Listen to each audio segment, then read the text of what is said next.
আপনাদের যেই কষ্ট, সেই কষ্টটি আমিও বুঝি, অনুভব করতে পারি। 5ই আগস্ট যে অর্জন আমরা করেছি, এই অর্জন কোনো একক ব্যক্তি, কোনো একক রাজনৈতিক দলের অর্জন নয়।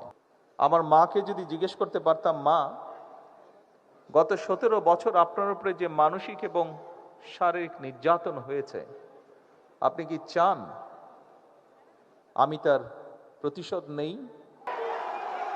বসতে হবে, না বসলে তো কথা বলা যাবে না। তোমরা যারা স্লোগান দিচ্ছ, 1 মিনিট, তোমরা যারা স্লোগান দিচ্ছ, তোমরা যদি আমার কথাই না শুনো, তাহলে আমার দাঁড়িয়ে থেকে লাভ কি? বসো বসো বসো বসো, বসতে হবে। বিসমিল্লাহির রহমানির রহিম। আজকে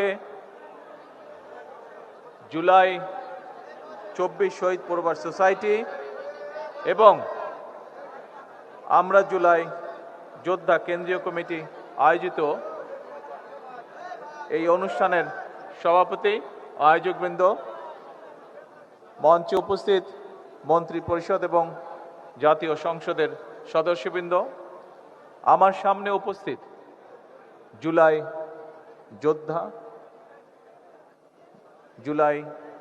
যোদ্ধা শহীদ যোদ্ধা পরিবারের সদস্যবৃন্দ এবং আমার সামনে উপস্থিত বিগত প্রায় 17 বছর স্বৈরাচার বিরোধী আন্দোলনের যোদ্ধাগণ এবং সকল উপস্থিতিবৃন্দ, আসসালামু আলাইকুম। প্রিয় উপস্থিতিবৃন্দ, শহীদ পরিবারের সদস্যবৃন্দ, জুলাই যোদ্ধাবৃন্দ,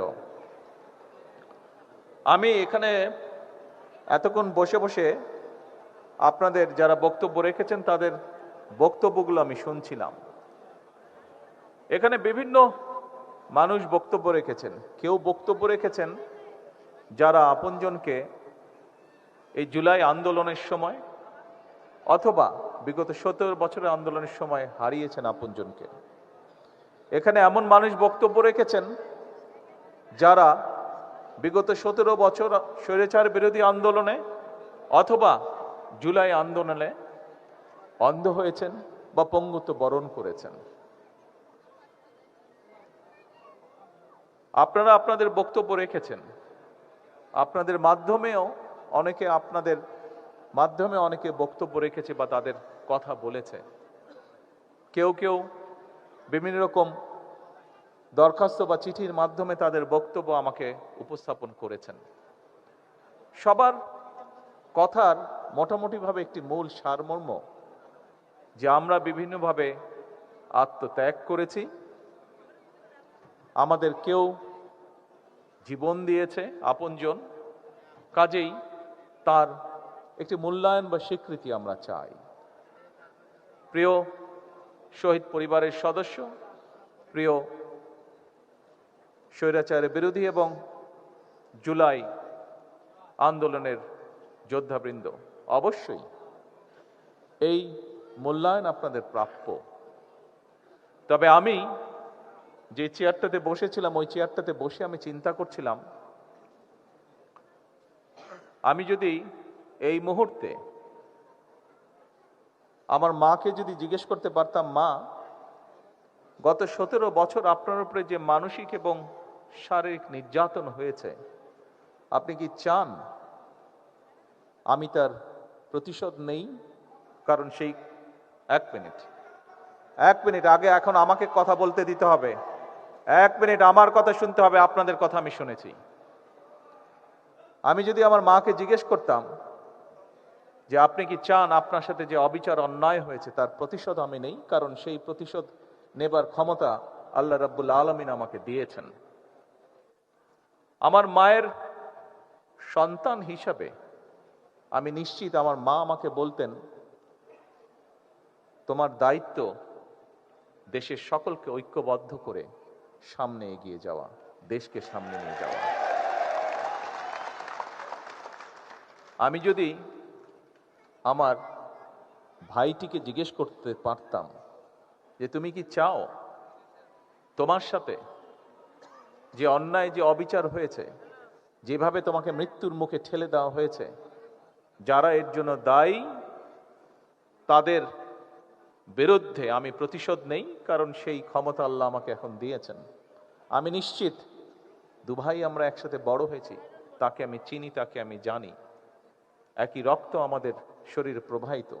আমার ভাইটিও সেই একই উত্তর দিত, যে উত্তরটি আমার মা আমাকে দিতেন। প্রিয় ভাই বোনেরা,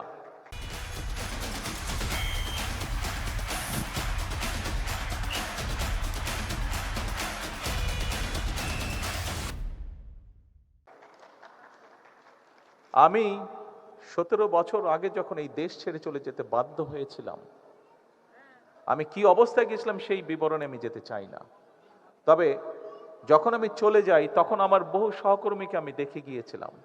17 বছর পরে যখন দেশে ফিরে আসে সৌভাগ্য হয়েছে, আমি ফিরে এসে আমার অনেক সহকর্মীকে পাইনি। আমি জুলাই আন্দোলনের আগেও আমার বহু সহকর্মীকে দেখেছিলাম।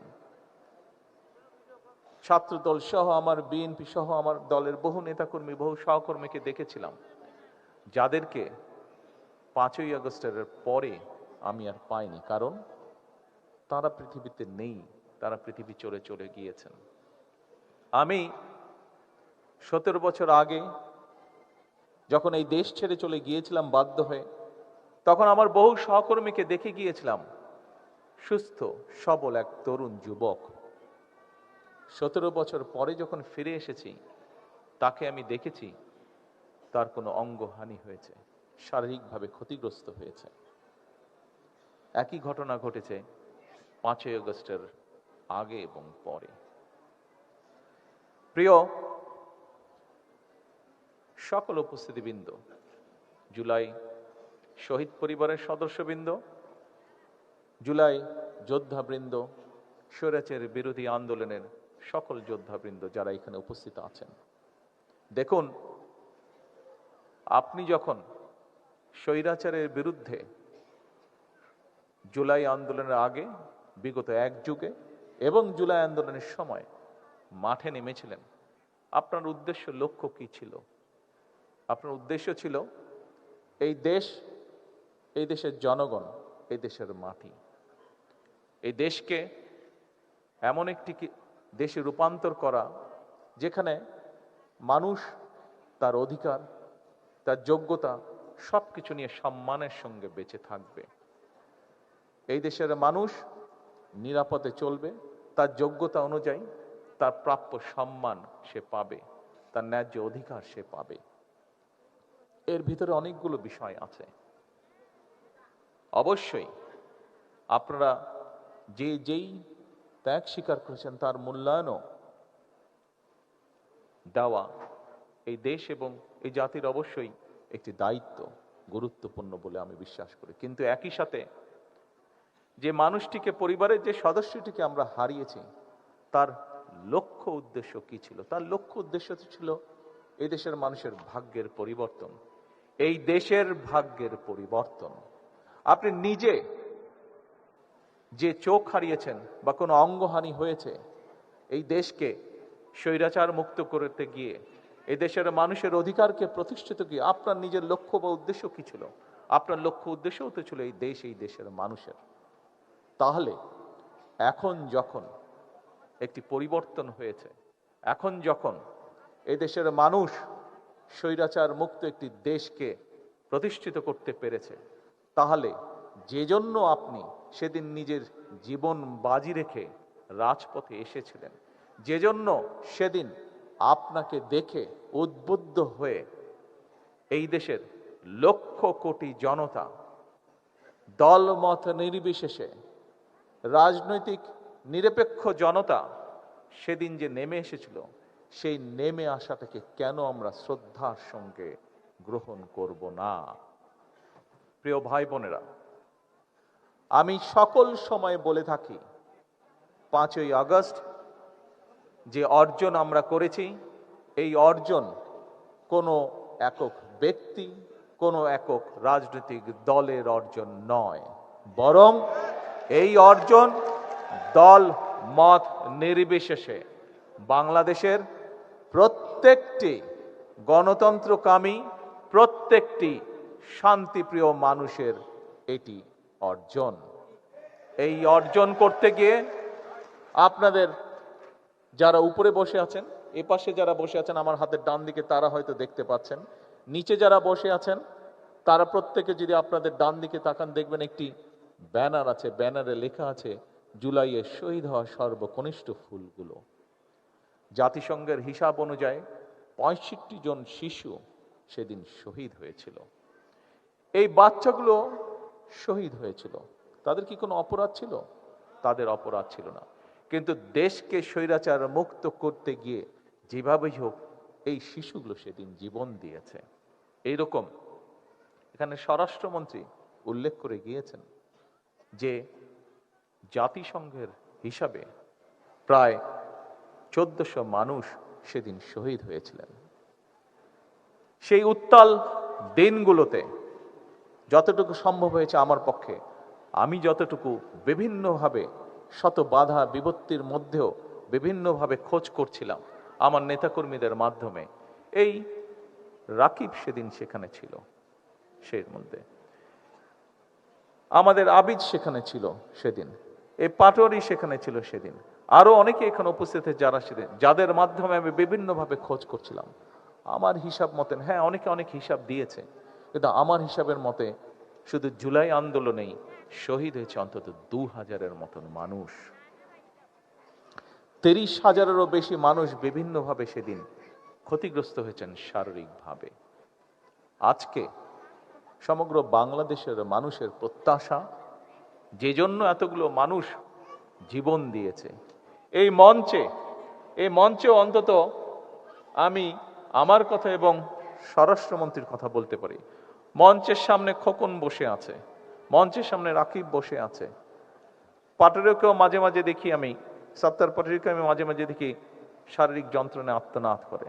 আমরা অত্যাচারিত হয়েছি, শারীরিকভাবে অত্যাচারিত হয়েছি। প্রত্যেকটা, যে কটি নাম বলেন, প্রত্যেকটা মানুষ, এখানে আরো শত শত মানুষ আপনারা যারা বসে আছেন এখানে আছেন, বিভিন্নভাবে শারীরিকভাবে নির্যাতিত হয়েছেন। শারীরিক যন্ত্রণার সাথে সাথে শারীরিক নির্যাতনের মাধ্যমে মানসিকভাবে নির্যাতিত হয়েছেন। এখানে তো প্রায় সকল যারা উপস্থিত আছেন নির্যাতিত প্রত্যেকটি মানুষ গায়েবী মামলার শিকার হয়েছেন। সমগ্র বাংলাদেশে বিএনপির প্রায় 60 লক্ষের মতন নেতাকর্মী মিথ্যে মামলার শিকার হয়েছে, নির্যাতিত হয়েছে বিভিন্নভাবে। কিন্তু প্রিয় ভাই বোনেরা, আজকে আপনাদের সকলের কাছে একটি সহযোগিতা চাই আমি, যে আপনজনকে আপনারা হারিয়েছেন, তারও তো লক্ষ্য ছিল এই দেশের মানুষের ভাগ্যের পরিবর্তন, তারও তো লক্ষ্য ছিল এই দেশের ভাগ্যের পরিবর্তন। আপনি যে এই মানুষটি নিজে ক্ষতিগ্রস্ত হয়েছেন কোনো না কোনো ভাবে, তারও তো লক্ষ্য ছিল এই দেশের মানুষের ভাগ্যের পরিবর্তন, এই দেশের মানুষের রাজনৈতিক এবং অর্থনৈতিক অধিকার প্রতিষ্ঠিত করা। আসুন, আমি প্রথমেই বলেছি, রাষ্ট্র দেশ তার যথাসাধ্য দিয়ে আপনাদেরকে মূল্যায়নের চেষ্টা করবে, আপনাদের আত্মত্যাগকে মূল্যায়ন করবে, কিন্তু একই সাথে আপনাদের আত্মত্যাগকে যেরকম মূল্যায়ন করবে, আপনাদের বিরুদ্ধে যে অন্যায় হয়েছে, আপনাদের বিরুদ্ধে যে অন্যায় হয়েছে, যেভাবে আপনার আপনজনকে হত্যা করা হয়েছে, অবশ্যই তার জন্য যারা দায়ী তাদেরও বিচার হবে এই দেশের আইন অনুযায়ী। তবে এবং আপনারা দেখেছেন এখানে এই মঞ্চ থেকে আপনাদের জানা আছে, তারপরেও আপনাদেরকে স্মরণ করে দেওয়ার জন্য স্বরাষ্ট্রমন্ত্রী উনি উল্লেখ করেছেন এরই ভিতরে কতগুলো বিচার কার্য সম্পন্ন হয়েছে, লোয়ার কোর্টে বিচার কার্য সম্পন্ন হয়েছে। তবে যে কথাটি আমি আপনাদের সকলের উদ্দেশ্যে বলতে চাই, আপনাদের মাধ্যমে সমগ্র বাংলাদেশে শুধু আমার দলেরই নয়, অন্যান্য আরো রাজনৈতিক দল এবং একই সাথে যে সকল অরাজনৈতিক ব্যক্তি যারা 5ই আগস্টকে সফল করেছিলেন, তাদের সকলের কাছে বলতে চাই যে আসুন, আমাদের প্রতি স্বৈরাচার যেমন, বাংলাদেশের লক্ষ কোটি মানুষের প্রতি স্বৈরাচার যেমন অবিচার করেছিল, আমরা বিচারের নামে কারো প্রতি যেন অবিচার না হয় সে বিষয়টিতেও আমাদের সচেতন থাকতে হবে। কারণ যে আপনজনকে আপনি হারিয়েছেন, সে যদি দেখতে পারে আজকে যে তার বিচারের, তার প্রতি যে অন্যায় হয়েছে সেই অন্যায়ের যে বিচার সেটি করতে গিয়ে আমরা অবিচার করে ফেলেছি, নিশ্চয়ই সেই মানুষটি ওপার থেকে নিশ্চয়ই শান্তি পাবে না। সেই জন্য অবশ্যই আমাদেরকে খেয়াল রাখতে হবে যে আইন অনুযায়ী, আইনে যে সকল নিয়ম করা হচ্ছে সবগুলো বজায় রেখে দরকার হলে আমরা একটু সময় নেব, কিন্তু যে অন্যায়কারী, যে হত্যাকারী, তার যাতে সঠিক বিচার হয়। সেই জন্য আমি জানি এখানে মা উপস্থিত আছেন, উনি দেখেছেন কিভাবে তার সন্তানকে পুড়িয়ে হত্যা করা হয়েছে। এখানে মা উপস্থিত আছেন, উনি দেখেছেন কিভাবে তার সন্তানকে গুলি করে হত্যা করা হয়েছে। এখানে ভাই উপস্থিত আছে, সে দেখেছে কিভাবে তার ভাইকে গুলি করে হত্যা করা হয়েছে।